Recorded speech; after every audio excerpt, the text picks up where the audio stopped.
Hi hello सभी को, कैसे हो सब भाई। उम्मीद करता हूँ सब ठीक होगे। तो आज बात करेंगे कम्युनलिज्म पे। कई बार आपने देखा होगा कि धर्म के आधार पर जो देश में जो वायलेंस है वो बढ़ता जा रहा है। कि भाई जो आपसी जो एक धर्म का दूसरे धर्म से जो वेमेन से जो जहर है एक दूसरे के लिए, वो बढ़ता जा रहा है। इसी को अपने इंग्लिश में कम्युनलिज्म कहते हैं। तो कम्युनलिज्म लेकर है कि भाई कम्युनलिज्म है क्या, क्या सीन है इसका, तो वो बात करते हैं। तो पोल ब्रास साहब कहते हैं कि देखो भाई, कम्युनलिज्म ऐसा नहीं कि समाज में अपने आप हो जाता है। ये पॉलिटिकल पार्टीज़ हैं, इनमें कुछ प्रोफेशनल होते हैं। ये लोग जो है इस जहर को फैलाते हैं। क्या कहते हैं पोलब्रास साहब? पोलब्रास साहब कहते हैं कि कुछ लोग होंगे जो माहौल को गर्म रखेंगे, जो समय समय पे उल्टी सीधी बात करेंगे, समय समय पे एक धर्म के खिलाफ कोई गलत बात बोल दें, फिर दूसरे धर्म वाला उसके दूसरी पार्टी वाला उसको खिलाफ गलत बोल देगा। समय समय पे ये लोग जहर उगलते रहेंगे और समाज अगर भूलना भी चाहे ना, तो वो जहर बनता रहेगा, क्योंकि ये लोग स्पेशलिस्ट हैं। और फिर जब पार्टी से पूछा जाएगा कि भाई ये बयान इन्होंने दिया, आपका क्या मत है, तो पार्टी के जो बड़े लीडर्स होंगे वो कहेंगे वो उनका व्यक्तिगत मत है और हम पार्टी से किनारा करती है, उन्होंने जो दिया अपना व्यक्तिगत मत दिया है। तो लेकिन जो वोट बैंक है वो सिक्योर हो जाता है कि हाँ, हमारे लीडर ने ऐसी बात बोली, यार ये तो कहने वाली बात है, व्यक्तिगत मत है, सबको सब पता है। ठीक है। तो पोल ब्रास साहब कहते हैं कि पहले तो वे लोग होते हैं जो कि आग लगाने में आग बनाए रखेंगे, पेट्रोल वेट्रोल छिड़क कर रखेंगे। उसके बाद सेकंड स्टेज आया है कि आग, पेट्रोल डाल दिया है आप जगह, अब बस वो माचिस की तिल्ली डालनी। माचिस की तिल्ली डालने के लिए अलग से लीडर होते हैं, स्पेशलिस्ट, ग्राउंड लेवल पर अलग से लीडर। माचिस की तिल्ली डाली, आग लग गई, कम्युनल राइट्स हो गए, हिंसा बढ़ी, लोग मरे। तीसरी बात पे पोल साहब कहते हैं कि अब गेम शुरू होगा, सबका अपना अपना वोट बैंक है।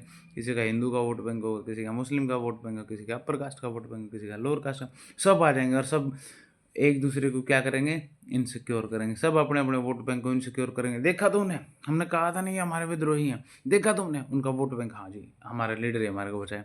फिर दूसरे कहेंगे कि देखा तुमने, हमने क्या बोला था, वो दूसरी कम्युनिटी क्या इतनी खराब है, ठीक है, और वे अपने वोट सिक्योर कर जाएंगे। फिर सिखों को कोई भड़काएगा, देखा तुमने, ऐसे ही ये लोग भड़का गए, देश को अलग करेंगे। ये पोल ब्रास साहब कह रहे हैं कि तीसरे स्टेज में सब आकर एक दूसरे को ब्लेम करेंगे, उसका वो था, उसका वो था, और अपने अपने वोट बैंक निकाल ले जाएंगे। और खुद ये लीडर लोग खाना खाएंगे, पार्टी करेंगे, बेचारे गरीबों के बच्चे मरेंगे, है ना। तो अमीर लीडर ने तो मरना है नहीं, उनको जेल भी नहीं होती, अपने गरीबों को पकड़ेंगे, उनको तो है, गरीब बेचारे दुखी रहेंगे, उनकी हिंसा होगी 2 टाइम की। उन किसी का आदमी मरेगा, किसी का बच्चा मरेगा, उनको क्या, लेडीज़ बेचारे दुखी रहेंगी, कोई विधवा हो जाएगी, कोई बेचारे अपने बेटे बिना मर जाएगी।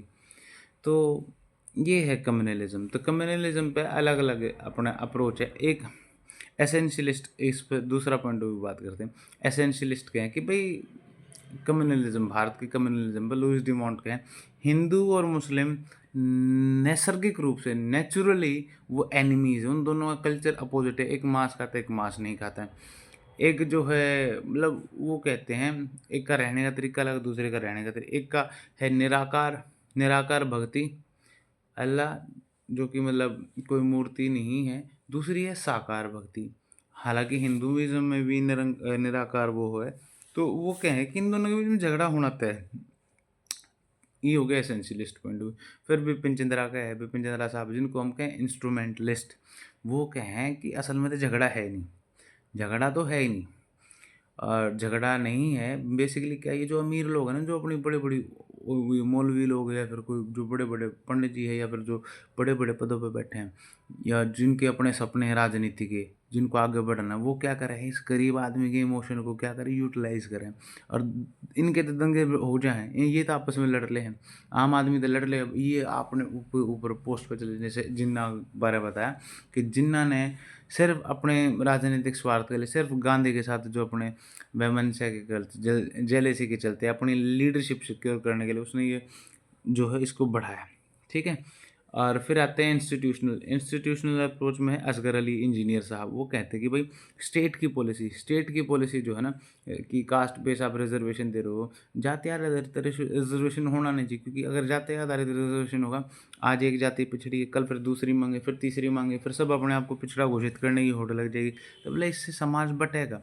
Institutional approach. एक लास्ट अप्रोच है कंस्ट्रक्टिव अप्रोच।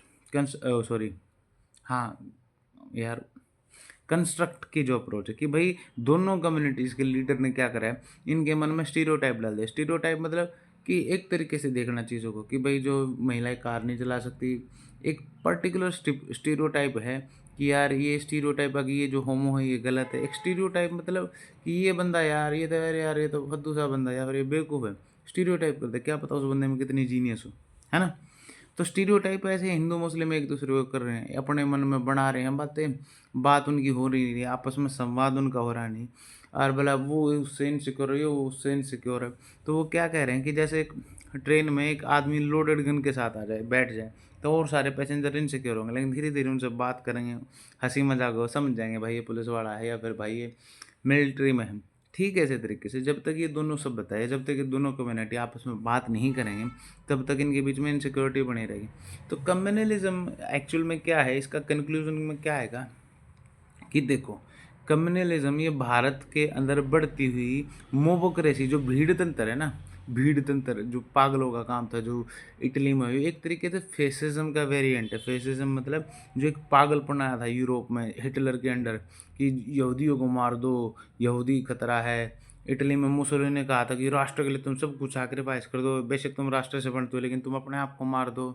ये जो पागलपन है ये भारत में शुरू हो गया, मोबोक्रेसी, जहाँ पे हम देख रहे हैं भीड़ मिलकर किसी को मार देती, भीड़ तंत्र, भीड़ में लोग इकट्ठे हो रहे हैं। तो बेसिकली ये जो पागलपन है इसको ये कह रहे हैं कि ये इंडियन वेरिएंट ऑफ फैसिज्म है। भारत का लोकतंत्र जो है भीड़ तंत्र की तरफ बढ़ता जा रहा है, और अगर इसी तरीके से हम इन पैशंस को आइडेंटिटी पॉलिटिक्स का गेम खेलेंगे, आइडेंटिटी की भाई तू जाट है या फिर तू पठान है या तो फिर मुस्लिम है, हिंदू है।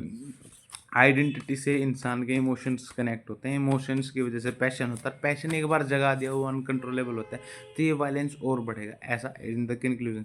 सो गाइस मिलते हैं नेक्स्ट वीडियो में।